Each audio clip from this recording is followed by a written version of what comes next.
words to my Armenian brothers and sisters all around the world, to the members of our beautiful, beautiful community, of our beautiful spirit, and to be honest, to anybody who is not indifferent to justice and common sense.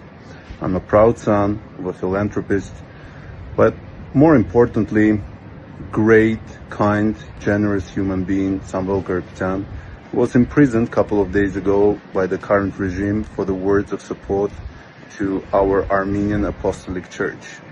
I don't want to be populistic because there are already plenty of them in our government, and I don't know whether they do it on purpose or they're just crazy.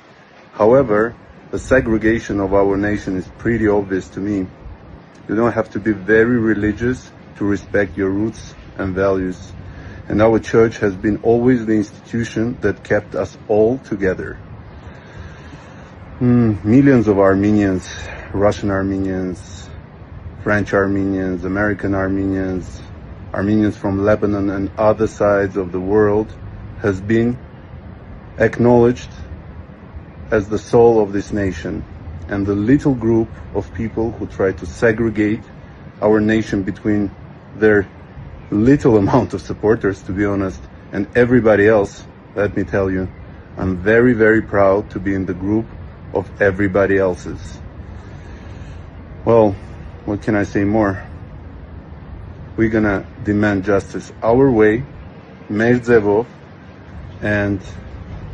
truth is on our side. God bless you all. The Lord is a king. Փոքրիկ խմբակ մոռանալով հայոց պատմությունը, հայ եկեղեցու հազարավոր տարիների պատմությունը հարձակվել է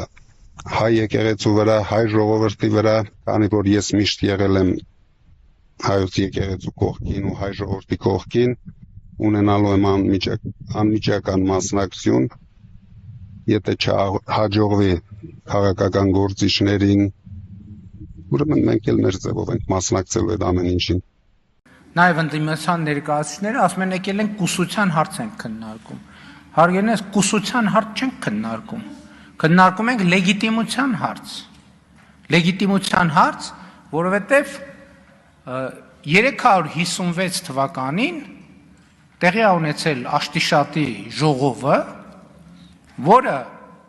մեր եկեղեցու համար սահմանել է կուսակրոնության դաս, որը պետք է պահի եկեղեցու ավանդը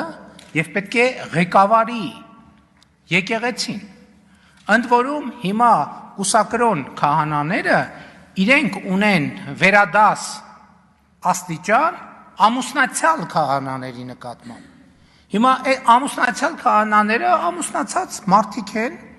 եւ այսինքն ոչ մի վերապահում նրան չկա, որովհետեւ իրենք իրենց ուխտը չեն խախտել։ Բայց այստեղ հարցը հետևյալն է, եթե նրանք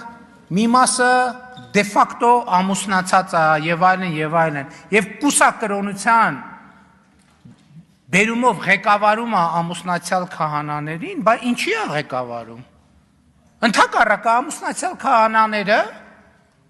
այս համատեքստում եւ հոգեվոր եւ բարոյական առումով շատ ավելի բարձր են, որովհետեւ նրանք իրենց հոգեվոր ուխտը չեն խախտել։ Խնդիրը կուսակրոնության խնդիրը դիսցիպլինի հարց է, կանոնական հարց է, գազացականական դոկտրինա չէ։